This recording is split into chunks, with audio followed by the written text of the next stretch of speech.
जय हिंद साथियों, welcome to self study classes with Sumit Jain YouTube channel में आप सभी का स्वागत है। दोस्तों, आज के वीडियो में हम पर्यावरण पेडागोजी से संबंधित कुछ महत्वपूर्ण प्रश्नों पर चर्चा करने वाले हैं। तो सभी लोग वीडियो को लाइक जरूर करना, ठीक है। लगभग हम 145 प्रश्नों का 145 में से 70 प्रश्न इसमें पढ़ेंगे और 70 प्रश्न नेक्स्ट वीडियो में हम पढ़ लेंगे, 75 प्रश्न, ठीक है। ज़्यादा वीडियो बढ़ाना हो इसलिए। तो इससे पहले हमने 80 वीडियो का एक वीडियो आपको प्रेषित किया है, वो जरूर देख लेना। फिर ये वीडियो आएगा और निरंतर इसी प्रकार से 70-80 प्रश्नों वाली वीडियो आप तक प्रेषित किए जाएंगे।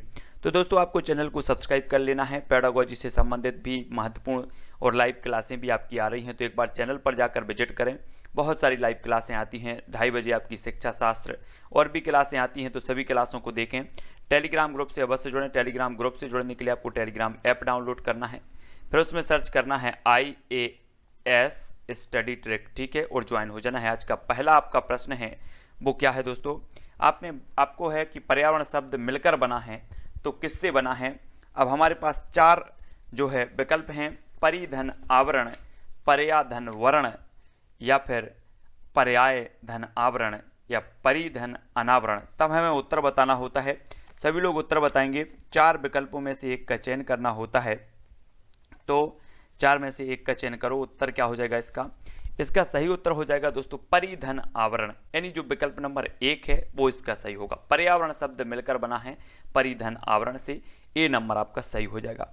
अगला प्रश्न है, पर्यावरण का आश्रय उन सभी बाहरी शक्तियों एवं तत्वों से है जो हमें जीवन प्रभावित करती हैं। यह कथन किसका है? अब आपको बताना है डगलस का, फ्रॉबेल, ग्रीन का, या फिर वुडवर्थ का। तो प्रश्न क्रमांक 2 का उत्तर सभी लोगों ने जो बताया है दोस्तों, वो बताया है वुडवर्थ महोदय का है। डी नंबर इसका सही हो जाएगा, ठीक है, डी नंबर, बहुत बढ़िया आंसर। नेक्स्ट है, पर्यावरण बाहरी शक्ति है जो हमें प्रभावित करती है। यह कथन किसका है? अब हमें बताना है। 4 विकल्प हैं, 4 में से एक का चयन करना है। JS रॉस, ग्रीन का, प्लेटो का, या वुडवर्थ का। तो पर्यावरण वह बाहरी शक्ति है जो हमें प्रभावित करती है।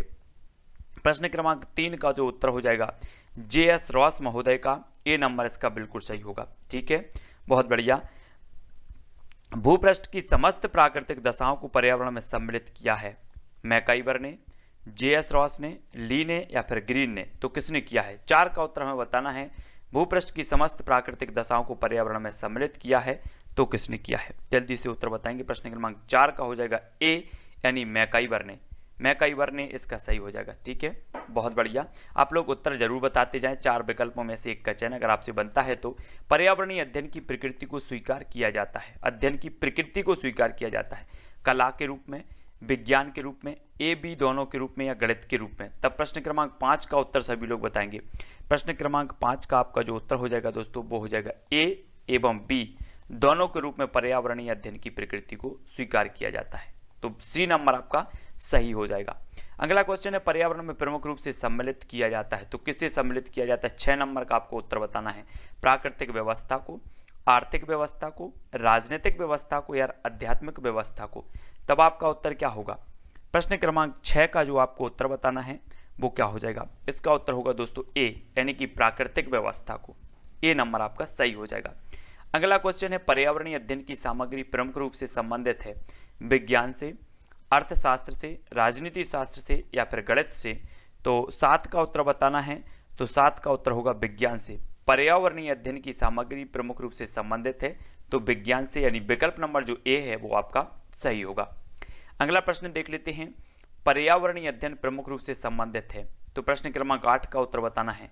प्रत्यक्ष ज्ञान से, या फिर अप्रत्यक्ष ज्ञान से, या काल्पनिक ज्ञान से, या फिर दोनों से। तो 8 का उत्तर सभी लोग बताएंगे। पर्यावरणीय अध्ययन प्रमुख रूप से संबंधित है, तो इसका सही उत्तर जो हो जाएगा दोस्तों प्रश्न क्रमांक 8 का हो जाएगा प्रत्यक्ष ज्ञान, यानी जो विकल्प नंबर ए है वो इसका सही होगा। अगला क्वेश्चन है, पर्यावरणीय अध्ययन में दृष्टिगोचर होता है, तो क्या दृष्टिगोचर होता है? कारण एवं प्रभाव, सिद्धांतों का समावेश, नियमों का समावेश, या प्रकृति का समावेश। तो 4 विकल्प में से ए बी सी डी आपको बताना है। तब पर्यावरणीय अध्ययन में दृष्टिगोचर होता है कार्य, कारण एवं प्रभाव, तो ए नंबर जो है आपका सही होगा। आपको उत्तर जरूर बताना है दोस्तों। प्रश्न में पर्यावरण का प्रभाव पड़ता है निश्चित क्षेत्र पर, निश्चित राष्ट्र पर, संपूर्ण विश्व पर, या महाद्वीपों पर। तो पर्यावरण का प्रभाव किस पर पड़ता है? सभी लोग फटाक से आंसर बताएंगे। तब आपका 10 का हो जाएगा सी, संपूर्ण विश्व पर पड़ता है पर्यावरण का प्रभाव। है ना। विकल्प नंबर सी बिल्कुल सही बताया है आपने। सामान्य रूप से पर्यावरण को प्रभावित प्राथमिक स्तर पर मान्यता प्रदान की गई है, अनिवार्य विषय के रूप में, सामान्य विषय के रूप में, सहयोगी विषय के रूप में या फिर सामान्य ज्ञान के रूप में। तो 11 का उत्तर सभी लोग बताएंगे और जो 11 का उत्तर होगा वो होगा अनिवार्य विषय के रूप में। आपने बिल्कुल सही बताया है कि प्राथमिक स्तर पर पर्यावरण को मान्यता दी गई है अनिवार्य विषय के रूप में, मतलब ए नंबर आपका बिल्कुल सही हो जाएगा। अगला क्वेश्चन देख लेते हैं दोस्तों। अगला अपना जो प्रश्न है, नदी, पर्वत एवं खनिज पदार्थों को सम्मिलित किया जाता है तो किसमें? भौतिक पर्यावरण में, सामाजिक पर्यावरण में, जैविक पर्यावरण या फिर मानसिक पर्यावरण। तो प्रश्न क्रमांक 23 का उत्तर बताना है और 23 का उत्तर होगा भौतिक पर्यावरण में, यानी जो विकल्प नंबर ए है वो आपका बिल्कुल सही हो जाएगा। अगला क्वेश्चन देख लेते हैं।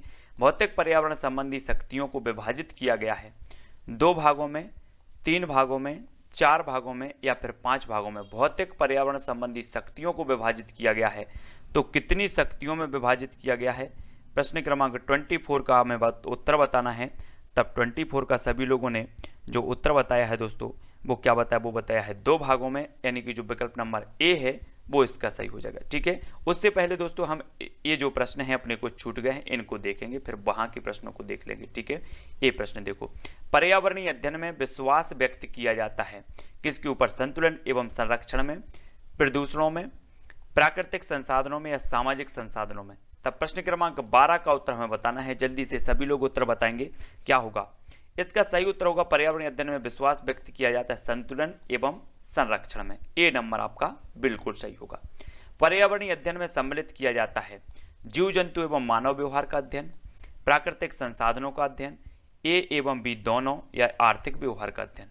तब 13 का उत्तर आपको बताना है, आपको कमेंट में लिखना है और इसका सही उत्तर होगा ए एवं बी, यानी कि दोनों का अध्ययन जो है किया जाता है, जीव जंतु एवं मानव व्यवहार का और प्राकृतिक संसाधनों का। ठीक है, अगला क्वेश्चन है पर्यावरणीय अध्ययन में अभाव पाया जाता है अंधविश्वासों का, रूढ़िवादिता का, ए एवं बी दोनों का या चिंतन का। तो किसका अभाव पाया जाता है? 14 का उत्तर बताना है और 14 का उत्तर हो जाएगा सी, यानी कि अंधविश्वासों और रूढ़िवादिता दोनों का अभाव पाया जाता है। ठीक है, बहुत बढ़िया आंसर। पर्यावरण का प्रमुख उद्देश्य क्या है दोस्तों? आपको उत्तर बताना है। पर्यावरण का उद्देश्य सभी लोग बताएंगे कि इसका उद्देश्य जो माना जाता है वो क्या माना जाता है। 4 विकल्प हैं, शैक्षिक विकास, शारीरिक विकास, मानसिक या फिर सर्वांगीण विकास। तो पर्यावरण का प्रमुख उद्देश्य क्या होता है? तब आप सभी ने उत्तर बताया है डी, सर्वांगीण विकास। बहुत बढ़िया आंसर। पर्यावरणीय अध्ययन में विरोध किया जाता है किसका? मानवीय मूल्यों का, औद्योगिकरण का, भौतिक विकास का या फिर पर्यावरणीय विरोधी क्रियाओं का। 16 का उत्तर सभी लोग बताएंगे और अधिकांश लोगों ने प्रश्न क्रमांक जो 16 का उत्तर बताया है वो बताया है डी, यानी पर्यावरण विरोधी क्रियाओं का जो है पर्यावरणीय अध्ययन में विरोध किया जाता है। बहुत बढ़िया आंसर, डी नंबर इसका सही होगा। पर्यावरणीय अध्ययन का प्रमुख लाभ है तो क्या है? पर्यावरणीय घटनाओं का ज्ञान, पर्यावरणीय तत्वों का ज्ञान, पर्यावरणीय संसाधनों का ज्ञान या पर्यावरण के प्रति जागरूकता एवं सकारात्मक दृष्टिकोण। तो पर्यावरणीय अध्ययन का प्रमुख लाभ क्या होता है? तो प्रश्न क्रमांक 17 का आपका उत्तर आ रहा है, वो आ रहा है कि पर्यावरण के प्रति जागरूकता एवं सकारात्मक दृष्टिकोण, यानी कि जो विकल्प नंबर डी है वो आपका बिल्कुल सही हो जाएगा। अगला क्वेश्चन देखो, वैश्विक पर्यावरणीय मूल्यों के अंतर्गत समाहित होता है तो क्या होता है? अंतर्राष्ट्रीय सद्भावना, विश्व बंधुत्व की भावना, ए बी दोनों या फिर मानवता। तो 18 का उत्तर हमें लिखना है। 18 का उत्तर क्या हो जाएगा? जल्दी से सभी लोग बताएंगे तो आपका उत्तर हो जाएगा दोस्तों ए एवं बी दोनों, यानी विकल्प नंबर सी आपका बिल्कुल सही हो जाएगा। ठीक है, पर्यावरणीय अध्ययन में प्रमुख स्थान दिया जाता है तो किसको? सैद्धांतिक ज्ञान को, व्यवहारिक ज्ञान को, मूल संबंधी ज्ञान को या चिंतन संबंधी ज्ञान को। तो सभी लोग उत्तर बताएंगे। प्रश्न क्रमांक 19 का उत्तर क्या हो जाएगा? 19 का होगा व्यवहारिक ज्ञान को प्रमुख स्थान दिया जाता है। आप लोगों का उत्तर बी बिल्कुल सही हो जाएगा। ठीक है, बहुत बढ़िया। पर्यावरणीय अध्ययन से व्यक्ति को प्राप्त होती है, क्या प्राप्त होती है? मानसिक संतुष्टि, शारीरिक संतुष्टि, ए एवं बी दोनों या फिर शैक्षिक संतुष्टि। तो 20 का उत्तर सभी लोग बताएंगे, जल्दी जल्दी से उत्तर बताएंगे। तो उत्तर हो जाएगा दोस्तों पर्यावरणीय अध्ययन से व्यक्ति को मानसिक संतुष्टि भी होती है और शारीरिक संतुष्टि, यानी कि ए एवं बी आपका दोनों हो जाएगा विकल्प नंबर सी। अगला क्वेश्चन है, कर्ट लेविन के अनुसार पर्यावरण के प्रमुख प्रकार होते हैं तो कितने प्रकार होते हैं? इंपॉर्टेंट क्वेश्चन है। 3, 4, 5 या फिर 2। तो आपका 21 का जो आंसर होगा दोस्तों वो होगा 3। कर्ट लेविन के अनुसार पर्यावरण के प्रमुख प्रकार होते हैं 3। ठीक है। भौतिक पर्यावरण का संबंध होता है किससे होता है? आर्थिक विकास से, राजनीतिक विकास से, प्राकृतिक व्यवस्था से या फिर सामाजिक व्यवस्था से। तो सभी लोग 22 का उत्तर बताएंगे और 22 का उत्तर हो जाएगा भौतिक पर्यावरण का जो संबंध होता है वो होता है प्राकृतिक व्यवस्था से, यानी सी नंबर आपका बिल्कुल सही हो जाएगा। अगला क्वेश्चन देख लेते हैं। अगला क्वेश्चन यहाँ पर हमने पढ़ लिया था और यहाँ पर देखेंगे अब हम ऋतु अपक्षय, अपर्दन एवं पृथ्वी का परिक्रमण सम्मिलित किया जाता है। तो बताना है आपको भौतिक पर्यावरण की आंतरिक शक्तियों में, भौतिक पर्यावरण की बाह्य शक्तियों में एवं दोनों में या फिर वैज्ञानिक शक्तियों में। तब प्रश्न क्रमांक 25 का उत्तर सभी लोग बताएंगे और 25 का जो आंसर होगा दोस्तों वो होगा सी, यानी कि ए एवं बी दोनों में इसका सही उत्तर हो जाएगा। भौतिक पर्यावरण की आंतरिक शक्तियों में समाहित है, तो क्या समाहित है? भूकंप तथा ज्वालामुखी, सूर्यताप, ग्रहों का परिभ्रमण या फिर घूर्णन गतियां। तो सभी लोग उत्तर बताएंगे। 26 का उत्तर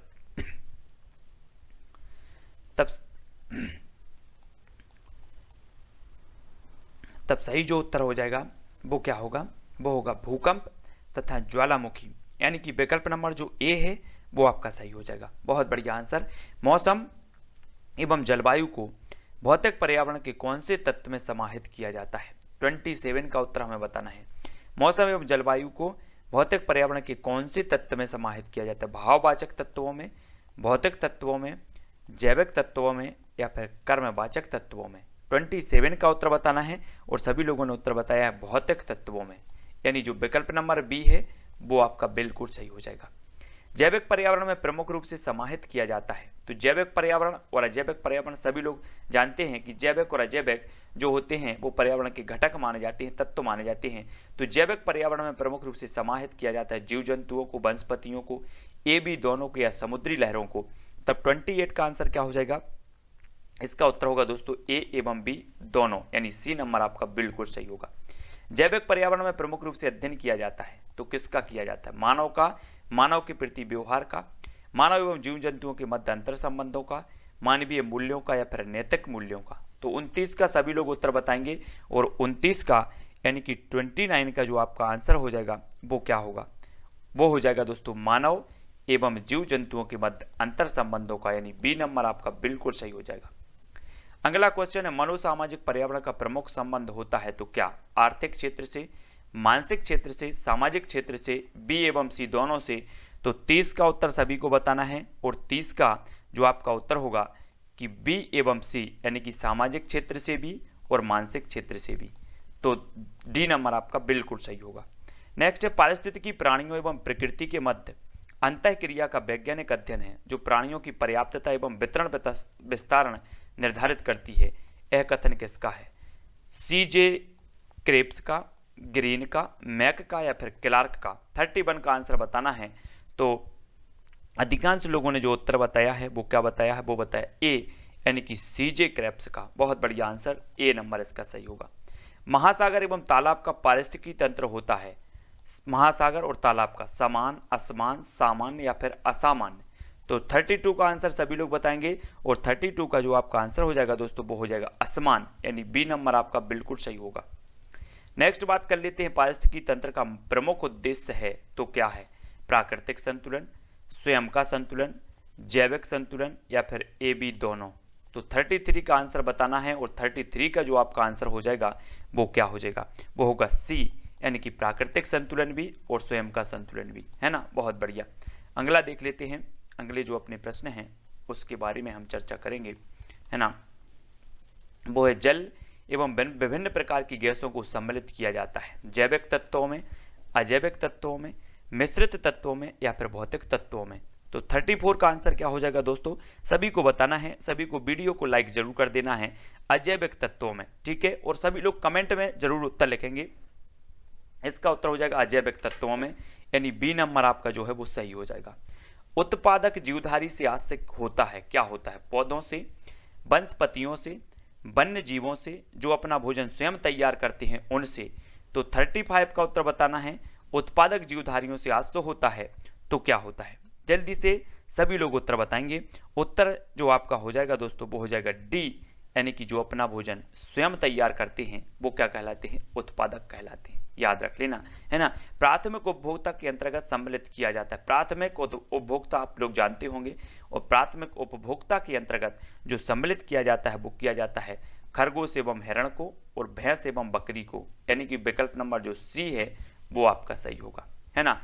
पौधे जो होते हैं उत्पादक माने जाते हैं, सभी को पता है ना।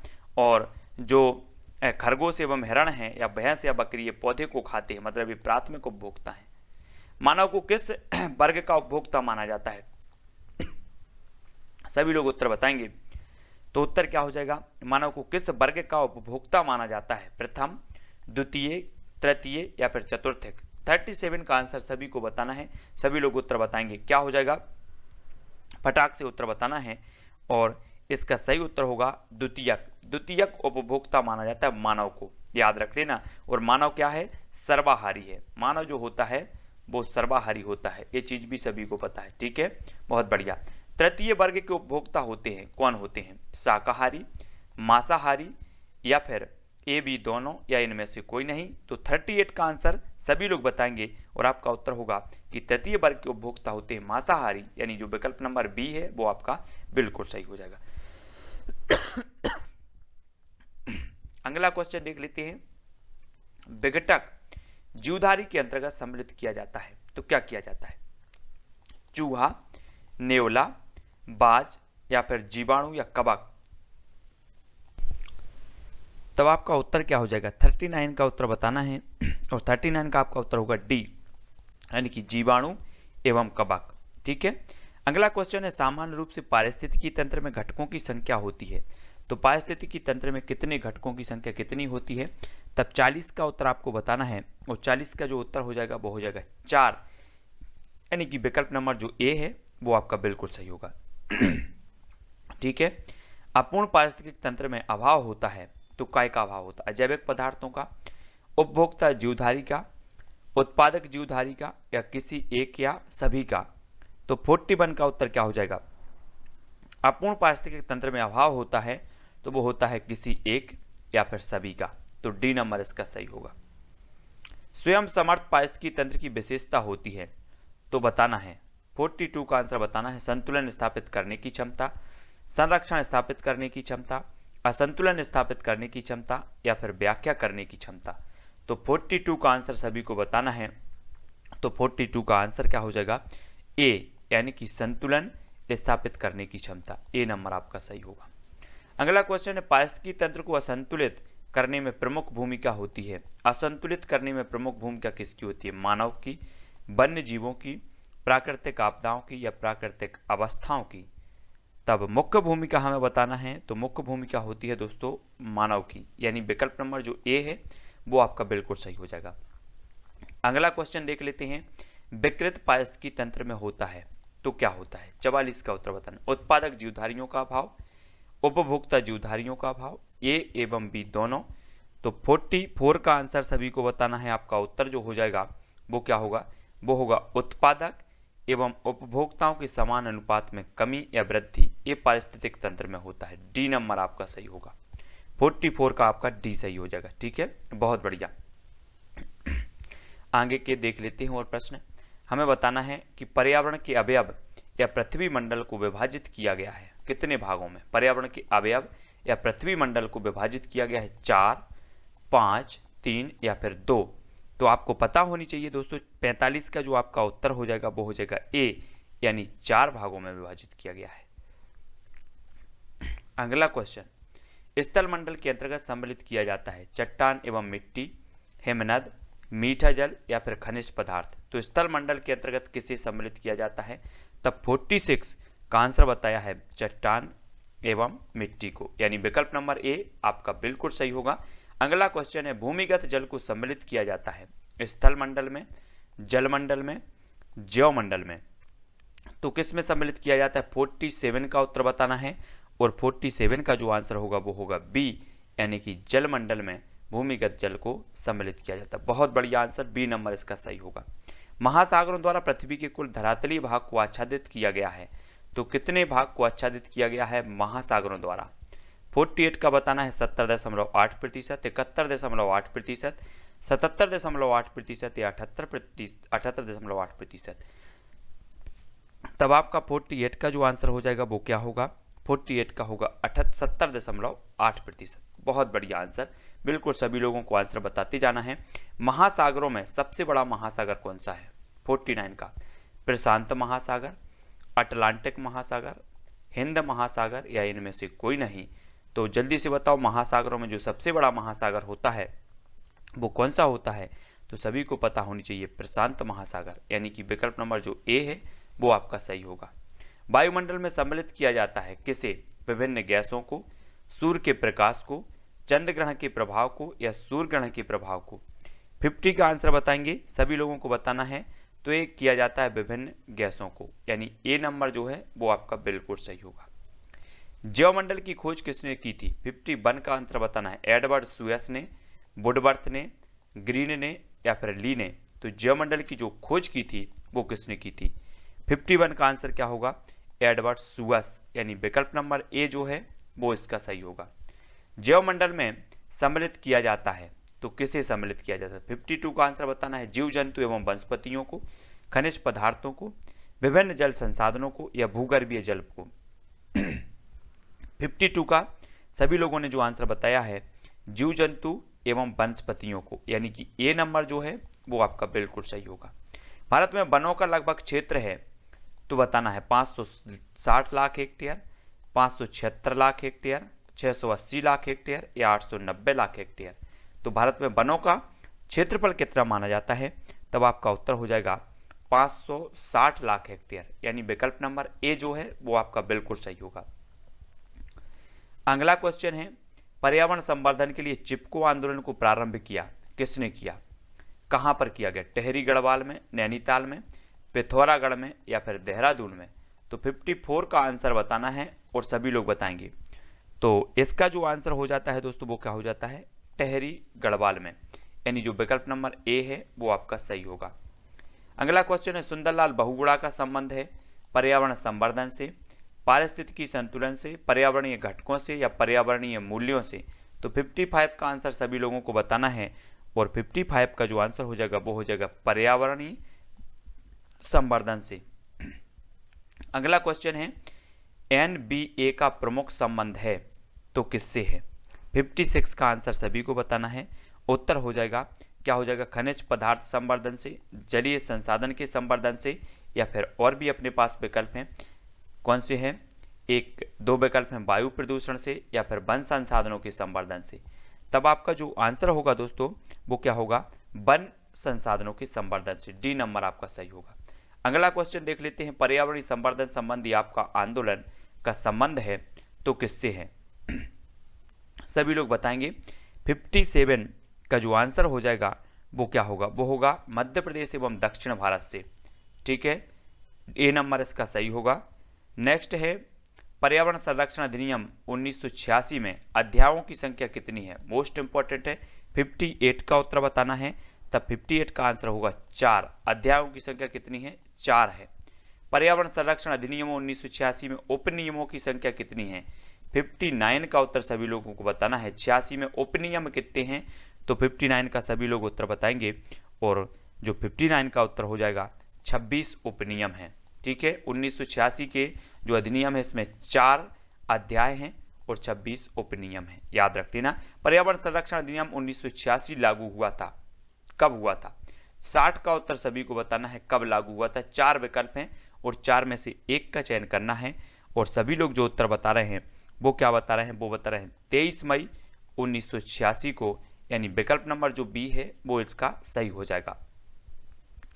अगला क्वेश्चन, इस अधिनियम में पर्यावरणीय नियमों का उल्लंघन करने पर दंड के रूप में प्रावधान है तो कारावास, आर्थिक दंड, दंड का प्रावधान नहीं, ए बी दोनों। तो 61 का उत्तर क्या होगा, 61 का होगा ए एवं बी दोनों, सी नंबर इसका सही होगा।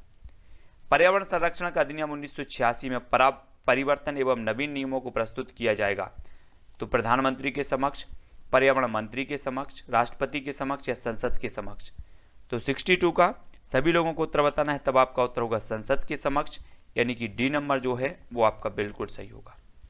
विश्व पर्यावरण दिवस कब मनाया जाता है, सभी को पता होनी चाहिए। 63 का आंसर बताना है और 63 का आंसर होगा 5 जून, यानी विकल्प नंबर ए जो है वो सही होगा। स्टॉकहोम सम्मेलन हुआ था तो कहाँ हुआ था, कब हुआ था, 1973, 72, 74 या फिर 75।